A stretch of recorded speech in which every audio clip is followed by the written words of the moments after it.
Hola a todos, esperamos que estéis todos bien. Soy David Martí, uno de los directores del programa Cardio Corners, que como sabéis aborda aspectos relevantes de la cardiología actual en vídeos cortos pero con alto contenido científico. Hoy tengo el gusto de presentar a un moderador invitado, el doctor Vivencio Barrios, conocido por todos, uno de los referentes nacionales en cardiología clínica y riesgo vascular. Y entre los ponentes contamos con Teresa Bastante Valiente y Natalia Lorenzo Muñoz, dos excelentes cardiólogas que nos recordarán los aspectos más relevantes de los inhibidores de la PCSK9 en la práctica clínica. Si eres tan amable, Vivencio, puedes iniciar el vídeo de hoy. Muchas gracias, David. Bueno, lo primero es dar las gracias a la Sociedad Castellana de Cardiología y además felicitarles por esta iniciativa tan novedosa y tan interesante y, por supuesto, a mi amigo, su presidente, David Martí, por estar detrás de toda esta actividad. Y lo que me toca a mí hablar es de la evidencia de los inhibidores de PCSK9 en la vida real. Y lo que voy a comentaros es los datos que tenemos del primer estudio que se hizo en España, de los primeros pacientes incluidos en nuestro país con evolocumab. Pues bien, este es el estudio Retos Cardio que ha sido publicado en la revista Española de Cardiología y en la revista Clínica de Investigación en Aterosclerosis. Tiene la peculiaridad, como digo, de recoger los primeros pacientes que se habían tratado con evolocumab en nuestro país, y estos son el perfil de pacientes que luego discutiremos si es realmente el perfil de pacientes que hoy en día estamos viviendo. Fue una muestra de casi 200 pacientes y quiero remarcar aquí, y voy muy directamente al grano, que había un 50% de pacientes con intolerancia a la estatina y había un 35,5% de pacientes con hipercolesterolemia familiar.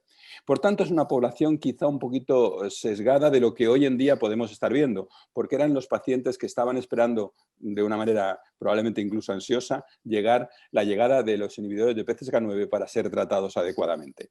Pues bien, los resultados de este estudio en práctica clínica nos confirmaron lo que ya habían dicho los grandes ensayos clínicos y en particular el estudio Fourier, y es que la bajada de colesterol LDL es muy espectacular y a las 2 semanas ya había bajado casi un 45% y al cabo de 12 semanas de tratamiento teníamos una bajada de casi el 58%. Por tanto, remedando de forma absolutamente idéntica los resultados que habían aparecido en los diferentes estudios y específicamente en el gran estudio de mortalidad, el estudio Fourier. Y además también fue acompañado de una excelente tolerabilidad con una tasa de retiradas muy bajita. Por tanto, confirmando los datos que teníamos en ensayos clínicos. Pero quiero traer junto con este estudio la información que viene de Europa de un estudio que se ha presentado en el último Congreso de la Sociedad Europea de Cardiología, el estudio Heymans, que nos habla también de la utilización de evolocumab en Europa si enganchan específicamente con las guías de lípidos del 2019 o si realmente hay alguna discordancia. Pues bien, este estudio, fijaros que es bastante parecido al nuestro en cuanto a la población incluida. Tenemos un 60% de pacientes con intolerancia a la estatina, como aquí veis en amarillo, y tenemos un 39% con hipercolesterolemia familiar heterocigota. Por tanto, realmente pacientes muy parecidos, los resultados absolutamente equiparables, y quiero ir a la diapositiva de conclusiones de los autores. La primera, decir que la mediana de LDL para el inicio de evolocumab fue claramente superior a lo que las guías marcan. De hecho, era 154 miligramos de cilitro frente a lo que las guías nos están estableciendo para el paciente de riesgo alto o muy alto, que son 70 o 55 en cada caso. Por tanto, empezando el tratamiento muy tarde, con unos niveles de LDL excesivamente altos, los resultados de evolocumab fueron también idénticos a los nuestros, una reducción de LL del 58%, y quiero marcar esta última conclusión de los autores diciendo que hay una gran diferencia, un gran bache entre los pacientes elegibles para inhibidor de PCSK9 y los que realmente estamos utilizando inhibidor de PCSK9. Por tanto, una llamada a la reflexión de cómo estamos haciendo las cosas.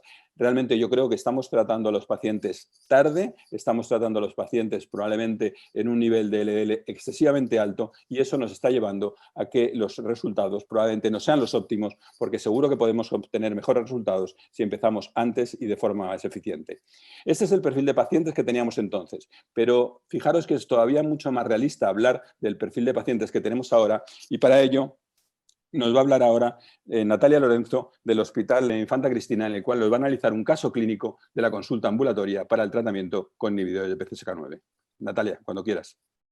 Muchas gracias, Vivencio. Yo os voy a comentar el caso de una mujer de 52 años que ingresa en ese momento tenía 52 años, en mayo de 2013, que ingresa por un evento coronario agudo. La paciente era fumadora de 5 cigarrillos diarios, tenía sobrepeso, como antecedentes familiares, su padre había fallecido por un infarto a los 60 años y en ese momento precisa revascularización de la DEA media y la coronaria derecha proximal. El LDL en ese momento era de 128. Al alta se pautó atorvastatina, dosis de 40 miligramos diarios. La paciente realizó seguimiento en consulta, estaba asintomática, no fumaba.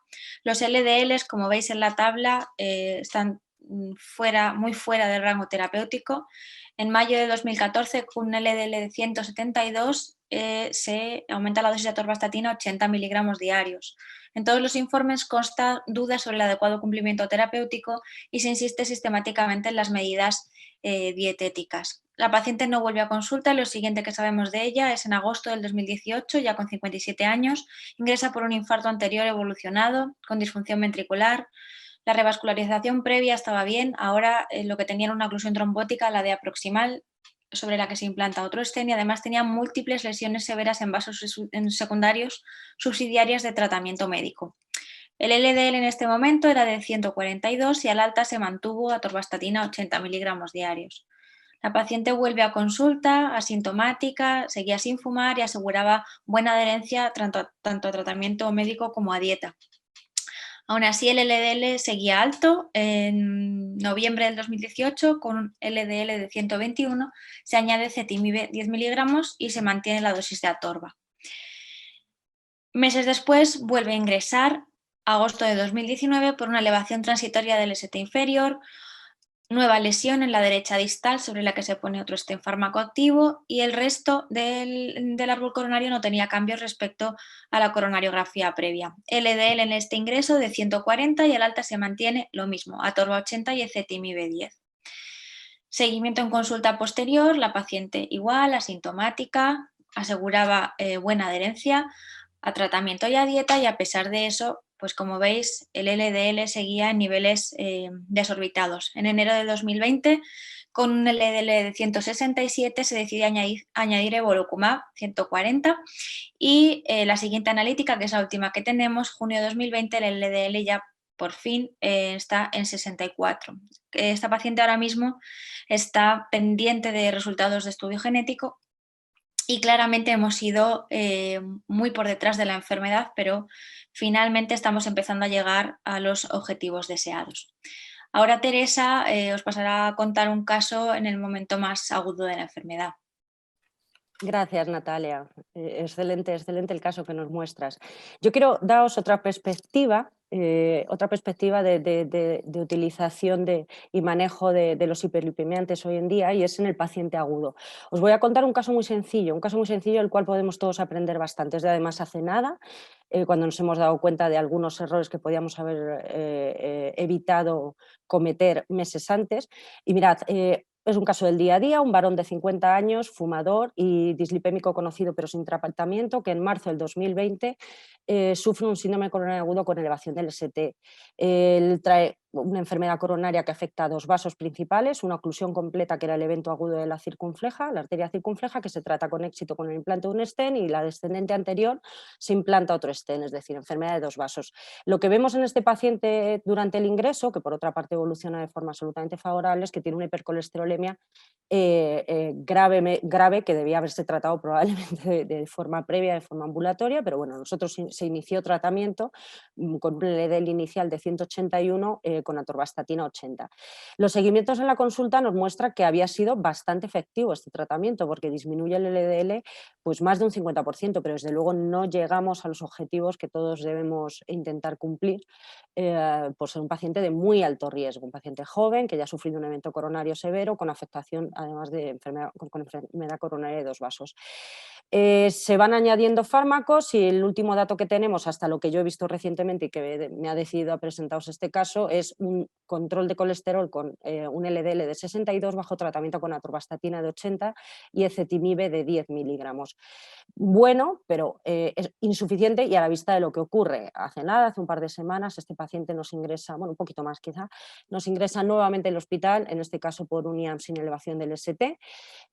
Cuando hacemos la coronariografía nos encontramos que el stent que habíamos implantado en la descendente anterior estaba estupendo, el stent que habíamos implantado en la circunfleja también parecía estar estupendo, lo podéis ver en la imagen de la derecha, y sin embargo hay una lesión previa al stent que la verdad no queda muy claro si pueda ser del borde del stent o pueda ser adyacente. Se valoró con una técnica de imagen intracoronaria, con OCT, y que es lo que vimos, que este paciente no había hecho una restenosis del borde del stent, que podemos decir que es un problema mecánico debido a la angioplastia previa. No, es una nueva lesión, de hecho había una zona, unos milímetros, que no tenía enfermedad coronaria significativa, una nueva lesión con una placa lipídica, que la podéis ver en la OCT en la imagen superior, una placa lipídica que se había complicado y que era la causante de ese síndrome coronario agudo. Es decir, este paciente tiene una enfermedad coronaria muy agresiva a pesar de unos controles relativamente buenos.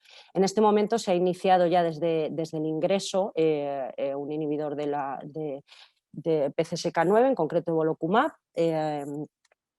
con buena tolerancia, 2 semanas después. De hecho se le citó para ver cuál era la evolución analítica y ya el LDL muestra una bajada importante, ya está en torno a 27 y el paciente, bueno, ha evolucionado de forma favorable, pero la pregunta es, ¿podemos ser más agresivos en estos pacientes en el momento agudo? Pues probablemente, a la vista de los datos que tenemos hoy, se podía haber iniciado evolocumab u otro inhibidor del PCSK9 en el primer ingreso y haber evitado un segundo evento coronario.